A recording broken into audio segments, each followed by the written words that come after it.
The chairman of the Independent National Electoral Commission, INEC, Professor Mahmood Yakubu, has urged the National Assembly to expedite the passage of proposed amendments to the country's electoral legal framework.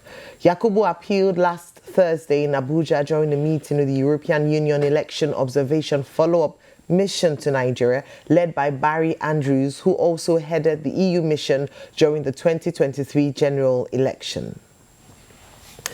In other news, Bakare, founder of the Citadel Global Community Church and a prominent voice in Nigeria's political discourse, has once again stirred conversations with his refusal to bow to pressure from political heavyweights urging him to join the African Democratic Congress, ADC. Speaking at the maiden edition of the Citadel School of Governance Dialogue series in Lagos, Bakare made it clear that his political convictions remain rooted in principle, not party persuasion. He disclosed that the persuasion extended beyond casual invitations, noting that a former governor and a former minister from the Southwest were among those urging him to make the move.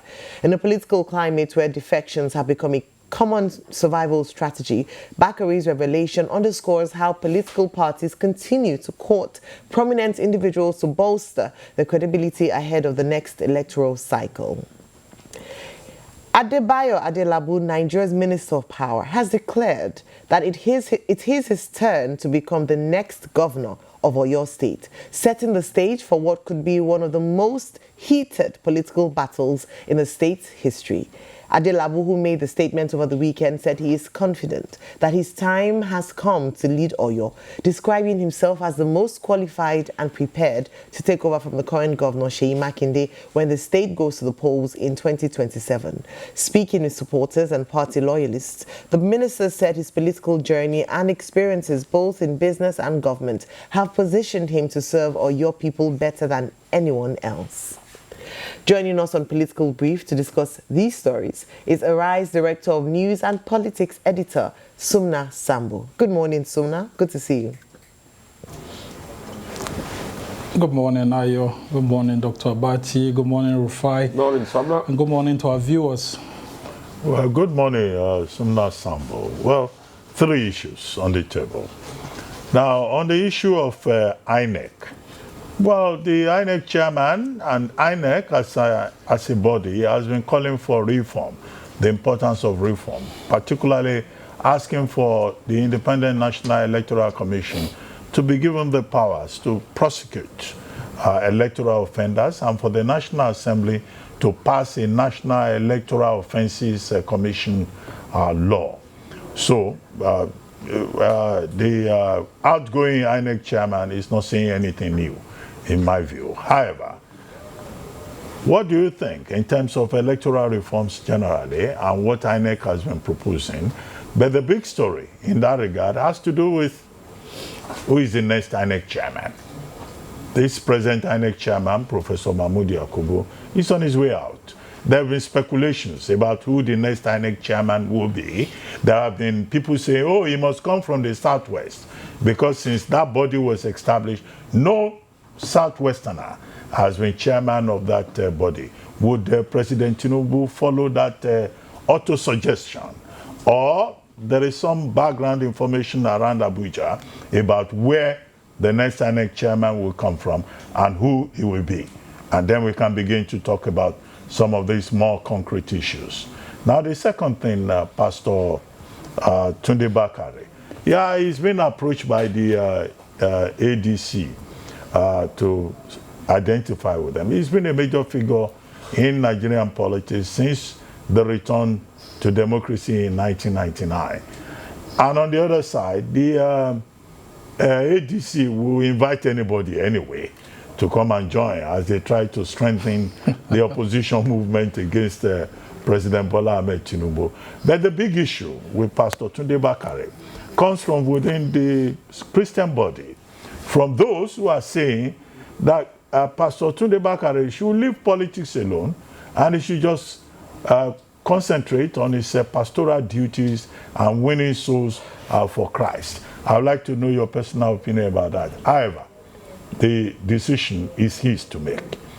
Everybody, whether a pastor or a priest or whatever, has the right under the Constitution of Nigeria to make a choice. After all, a Reverend Father is the governor in one of the states. Benue. And before then... Governor of Benue State. Yes. So before then, in that same Benue State, we had Father Adasu also as a governor. But I would like just to know your personal opinion. As for Minister Adebayo, Adelabu, saying he's the next governor of Oyo State.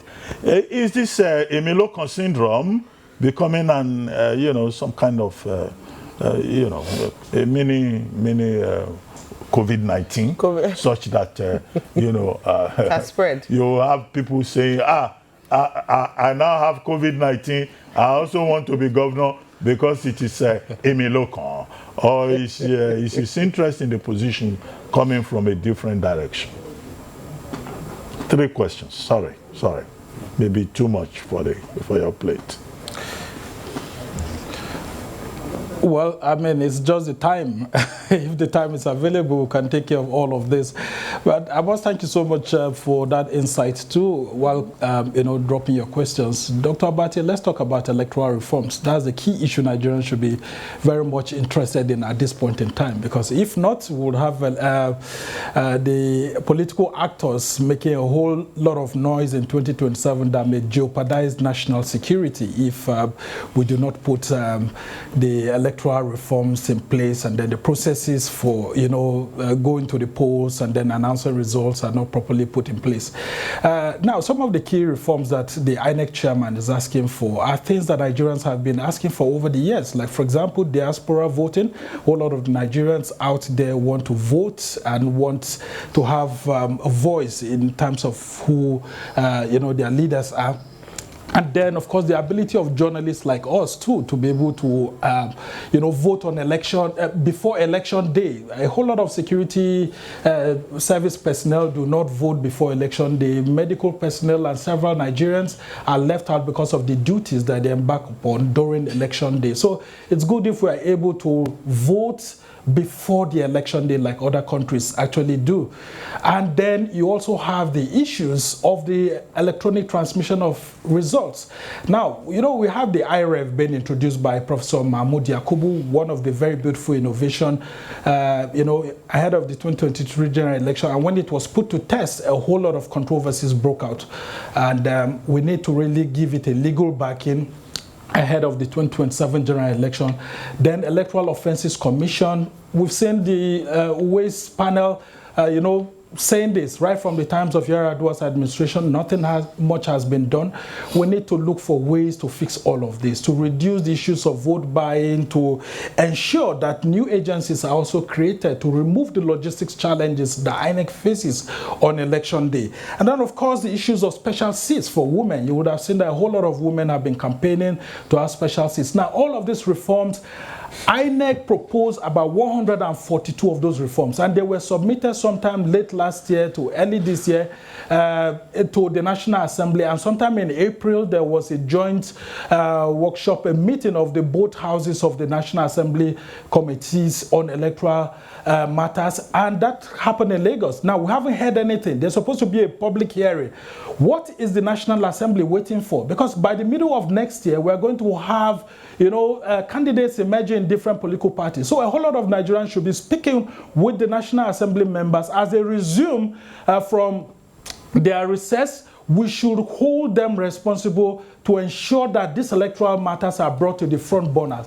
Now, you're talking about the issues of the new INEC chairman too. A whole lot of these reforms that should have been in place before the new INEC chairman takes up this job are not going to be in place. So the new INEC chairman, when he or she comes, hopefully by December, will be inheriting some of these challenges that we have seen Mahmoud Yakubu talking about. The administrative part of it, INEC says it has already undertaken. But the constitutional aspect of it is where the challenges lie, and then the matters of the Electoral Act. So it's a three-pronged approach, and then INEC says it has done its own part, but the issues of the constitutional aspect and then the reforming of the Electoral Act, lies with the National Assembly and, of course, the 24 houses of assembly. So as we are with the new INEC chairman, a whole lot of people have been saying that Professor Joash Amupitan from Kogi State actually is being considered. I think that candidate actually fits the bill. I've seen the resume of that candidate, looks very fantastic. A professor of law, I mean, he's done a little bit of electoral matters here and there, has a very good resume. Yeah, whether the person comes from the north, south, east, or west doesn't matter. But of course, a whole lot of Nigerians will have problems with a Yoruba-speaking president actually nominating someone who's Yoruba. But let's be very factual here. If he does get it, he's coming from Kogi State, though from the Yoruba-speaking part of Kogi State. But is that what Nigerians are looking at for? No. We need someone who can conduct credible elections for a whole lot of Nigerians. And I can tell you that if it's in terms of the resume, he actually fits the bill. Nigerians should shove aside the issues. I mean, if we have President Buhari having a northerner as INEC chairman, why shouldn't we have a President Tinubu from the southwest also having someone who's Yoruba-speaking as INEC chairman? That's not our focus. The focus is whoever is, brought to the seat, the person should have the capability to conduct elections that are freely acceptable, free, fair, credible, and then, of course, look at what is happening across other African countries. During the weekend, we had Peter Mutharika being sworn in as the Malawian president, 85-year-old. They conducted these elections, and the results were out very quickly. The dispute was not there so much. The outgoing president, Lazarus Chakwera, accepted those results. See what happened in Ghana. See what happened in other countries. Why is it that when it comes to that of Nigeria, it is the courts that decide who eventually becomes the president? And that's why you will see that former President Goodluck Jonathan has said that the court should have lesser, intrusion into the determinant of whoever becomes the president of the country. We should have lesser cases in the court. And so that is my belief, that if we're able to have these electoral reforms, the courts will have lesser role in determining who exactly becomes president, senators, governors, and all of that. And then we'll now move on to the issues you have raised with Pastor Tunde Bakare. Well, just to start by saying that this is a man who actually said that God had told him that he was going to be the 16th president of Nigeria. That was in 2023. And who's the 16th president of Nigeria at the moment? Well, the answer is right before us. It's President Bola Tinubu and not Pastor Tunde Bakare. And like you said, a whole lot of Nigerians have been saying that he should focus more on his pastoral duties rather than, focusing on elections. But it is right to actually be in any party. But I will salute his courage by saying that he's not going to defect. This is what we expect from a whole lot of statesmen, politicians. Stay in your political parties and build the parties. That's one good aspect that is coming out of that message. The ADC should look for others. They mustn't go and be poaching from others. There are a whole lot of Nigerians who don't belong to political parties, people of goodwill, of good character, and so on. Why must the ADC embark on poaching? They can build their own team. And so this is a message to a whole lot of people who are being approached. Stay in your political party and build. And if you're going to move to support others who can actually do something much better. But what I'm interested in is that the ADC should create better alternatives. PDP should create better alternatives to the policies of the APC-led federal government. If you want to beat President Tinubu in 2027, you need to create better alternative messages, better alternative policies, and not just to tell us that you need power from the incumbent. And then we now move on to the Oyo State issue that you've talked about. Well, like you have said, a whole lot of people are beginning to wonder if Adelabu has done his politics and mathematics very well, because Seyi Tinubu is very grounded and the PDP very grounded in Oyo politics. You would have seen what happened in the Ibadan North Federal Constituency election, and I can tell you that it was a test of 2027 to come, because the APC candidate for the House of Representatives seat only got 6 votes in his polling unit. What does that tell you ahead? It tells you that a whole lot of people are not feeling happy as to what happened in 2023, where Adelabu had to, be brought in place from the his party, into the APC, and it now looked like he was being imposed. And there are talks here and there that if he's imposed as the governorship candidate of the APC in 2027, that what happened during the Ibadan North Federal Constituency election is what awaits the APC in 2027. Yes, he can say Emelokon because he's in the government of Emelokon at the center, but is it going to be the same at the fringes in Oyo State, where Makinde is in charge. All right. All right. Thank you so much, Sumna. A lot to have been said, and as you rightly predicted, we're out of time, so cannot take any more. But just to mention, it's Sheyi Makinde, not Sheyi Tinubu in Oyo State, because you said Sheyi Tinubu in Oyo State. Sheyi Makinde. I know you meant yes, Sheyi Makinde. actually. But thank you so much for your time with us this morning.